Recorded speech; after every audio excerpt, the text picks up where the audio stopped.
Haberin doğru adresi Uşak Haber Merkezi'nden herkese iyi akşamlar. 17 yaşındaki genç hayatını kaybetti, aileler birbirine girdi. Olay Mehmet Akif Ersoy Mahallesi 5. Çamtepe Sokak'ta meydana geldi.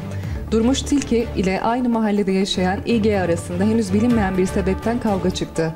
Kavganın büyümesiyle birlikte İG evinden getirdiği av tüfeğiyle Tilki'yi vurarak olay yerinden uzaklaştı. Hastaneye kaldırılan 17 yaşındaki genç kaldırıldığı hastanede 11 günlük tedavisinin ardından yapılan bütün müdahalelere rağmen hayatını kaybetti. Olayın yaşandığı gün sabah saatlerinde ise yine 5. Çamtepe Sokak'ta İG'nin dedesi İG'nin evinde henüz bilinmeyen bir sebepten yangın çıktı. Yapılan ihbar sonrası olay yerine itfaiye ve polis ekipleri sevk edildi. Yangın fazla büyümeden itfaiye ekiplerince söndürüldü. Zanlı İG ile Durmuş Tilki'nin yakınları arasında sözlü kavga çıkarken kısa sürede büyüyen kavgada taraflar birbirine taş ve sopalarla saldırmaya çalıştı. Araya giren polis ekipleri tarafları biber gazı ve havaya ateş ederek ayırdı. Ekiplerce aranan zanlı İG Afyonkarahisar'da yakalanarak gözaltına alındı. Güvenlik güçlerinin olayla ilgili soruşturması sürüyor.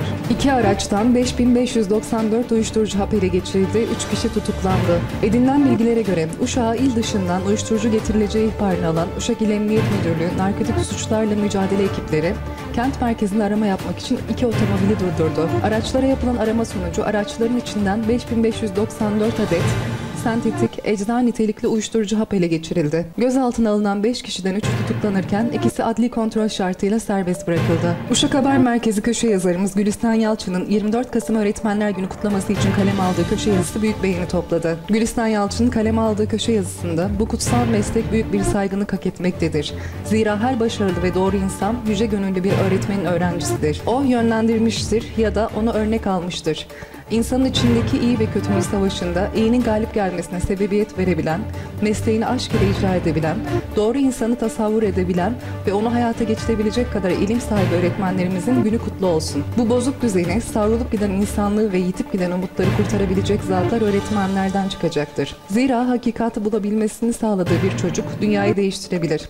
Baş öğretmenimiz Gazi Mustafa Kemal Atatürk gibi şeklindeki yazısının yazarımızın makalesinin tamamına haber sayfamızdan ulaşabilirsiniz. Uşak Haber Merkezi ekibi olarak başta öğretmenler yeni nesil sizin eseriniz olacaktır diyen baş öğretmen Mustafa Kemal Atatürk'ün, mesleğini aşkla yapan tüm öğretmenlerimizin ve öğretmen adaylarımızın Öğretmenler Günü'nü kutlarız. MHP adeta iktidarın bütün hatalarını yüklenmek ve çözümsüzlüğü çözüm diye dayatmanın derdinde. Geçtiğimiz gün MHP Uşak İl Başkanlığı'nın tertiplediği sivil toplum kuruluşları, muhtarlar ve basının bir araya geldiği bir kahvaltı etkinliği düzenlendi.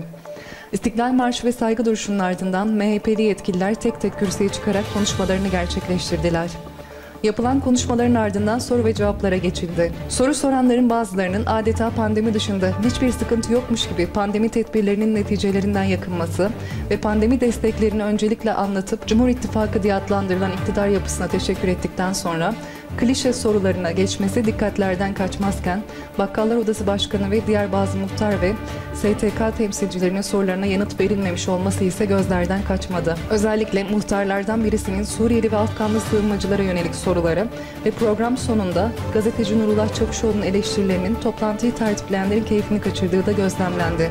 Konuşmacıların konuşmaları bittikten sonra soru cevap kısmında yaşananlar şu şekildeydi. İlk soruyu soran Hak İş Sendikası Uşak temsilcisi Recep Sorkun'un emeklilikte yaşa takılanlar ile ilgili sorusuna Başkent Üniversitesi Hastanesi'nin kurucusu ve sahibi olan Profesör Doktor Mehmet Haberal'ın oğlu olarak da bilinen MHP-MYK üyesi Erkan Haberal, "Ben de EYT mağduruyum" dedi. MHP'nin son 4 seçimdir bütün seçim beyannamelerinde EYT konusunun işlendiğini hatırlatan Haberal, Cumhur İttifakı olarak karar alındığını ve çok yakında EYT mağdurlarının sorunlarının çözümünün sağlanacağını söyledi. Ayrıca işsizliğe ve neticelerine dair Sorkun'un sorusuna da cevap veren Haberal, sanki Türkiye'nin 3 tarafı denizlerle çevrili, her yerinden akarsular geçen bereketli ovalara ve dağlara sahip olduğunu, bakir yeraltı ve üstü madenleri barındırdığını ve 80 milyon genç ve müteşebbis bir millet olduğunu unutmuşçasına dünyadan örnekler vermekle yetindi. Ayrıca işsizliğe ve neticelerine dair Sorkun'un sorusuna da cevap veren Haberal, sanki Türkiye'nin 3 tarafı denizlerle çevrili, her yerinden akarsular geçen bereketli ovalara ve dağlara sahip olduğunu, bakir yeraltı ve üstü madenleri barındırdığını ve 80 milyon genç ve müteşebbis bir millet olduğunu unutmuşçasına dünyadan örnekler vermekle yetindi ve sanki pandemi öncesi her şey rayındaymıştı, pandemi dönemi sebebiyle zor günler yaşanıyormuşçasına ve pişkince pandemi döneminde verilen sözde teşvik ve desteklere sözü getirirken adeta vatandaşın haline şükretmesi gerektiğine salık verdi. Ekonominin çok kötü durumda olduğunu kabul eden Haberal, bunu biz de hiç istemeyiz ve bunu Cumhur İttifakı'nın bir eksiği olarak görmeyin ve dünyanın bir mücbir sebebi olarak kabul edilen şekilde cevabını noktaladı.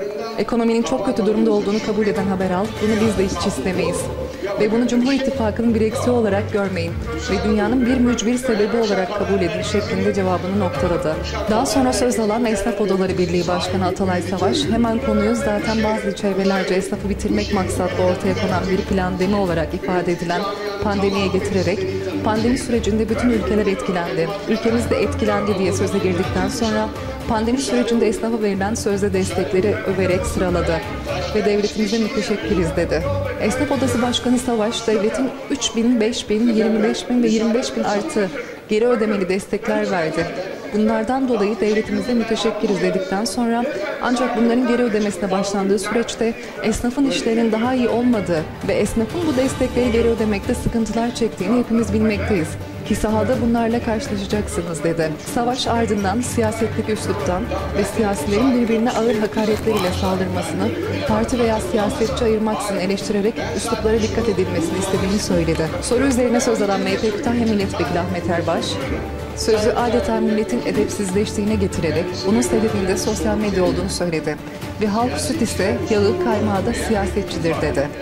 Böyle süte böyle kaymak olur şeklinde bir değerlendirme yaparak siyasetçilerin hakaret ve küfürlerinin sebebi olarak halkı gösterdi ve yadırgamayın. Böyle bir toplumsanız böyle siyasetçiler çıkar. Buna da razı olun ve yadırgamayın dedi. Böyle süte böyle kaymak olur şeklinde bir değerlendirme yaparak siyasetçilerin hakaret ve küfürlerinin sebebi olarak halkı gösterdi. Ve yadırgamayın, böyle bir toplumsanız böyle siyasetçiler çıkar, buna da razı olun ve yadırgamayın dedi.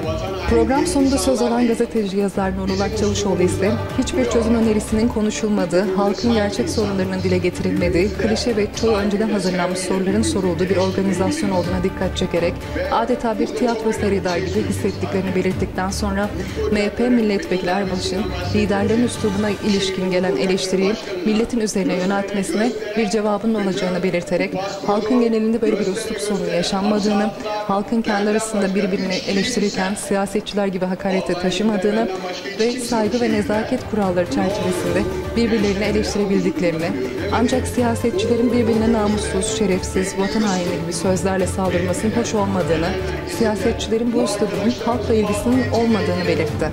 Ve süt biz isek halk olarak kaymağımız birbirimizle bu ağır hakaretler eden siyasiler değil şeklinde yanıt verdikten sonra Uşak'ta 2011 yılında dönemin FETÖ'cü polis ve savcılarınca yürütülen bir soruşturma kapsamında organize suç örgütü ilan edilen Ülkücü Camia'nın sevilen yüzü Uşak Ülkücü Ocakları Başkanı Serkan Arıcan ve arkadaşlarına MHP Genel Meclisi'nce sahip çıkılmadığını hatırlatarak MHP Genel Merkezi'ne bu konuya el atması için çağrıda bulundu. Karma Organize Sanayi Bölgesi'ne giden servis aracı köprüdeki refüje çarparak yan devrildi, 10 kişi yaralandı. Edinilen bilgilere göre sabah saatlerinde Sivaslı Uşak yolu üzerinde Karma Organize Sanayi Bölgesi istikametinde seyir halinde bulunan Mehmet Ömür kontrolündeki 64 S 0301 plakalı servis aracı köprü üzerinde sürücüsünün hakimiyetini kaybetmesiyle bariyerlere çarpıp yan devrildi.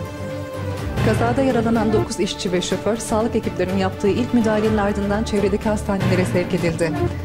Devrilen servis aracı yol üzerinden vinç yardımıyla çekildi.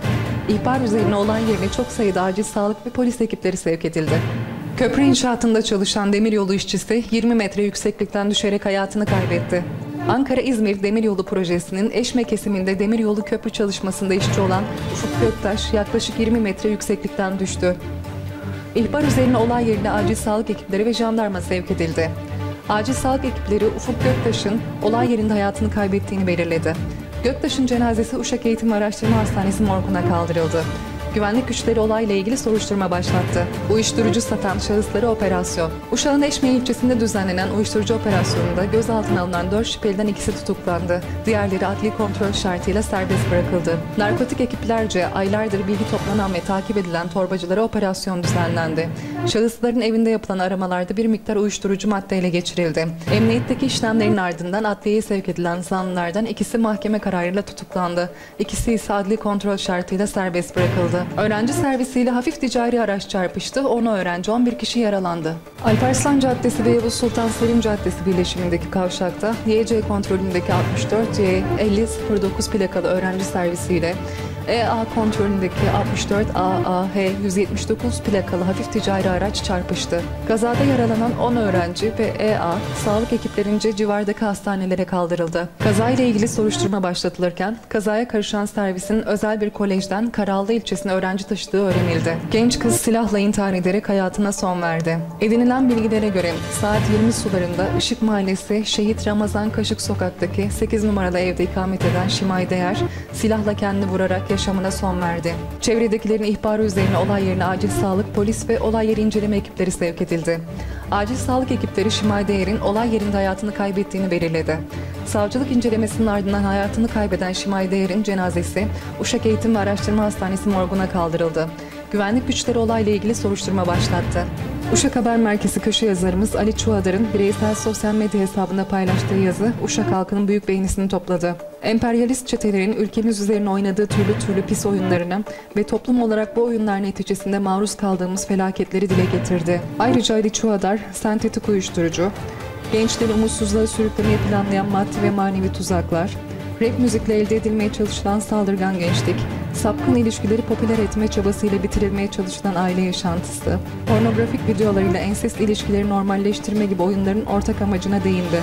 Köşe yazarımızın bu paylaşımı ve diğer paylaşımlarına haber sayfamızdan ulaşabilirsiniz. Uşak Haber Merkezi olarak herkese iyi haftalar diliyoruz.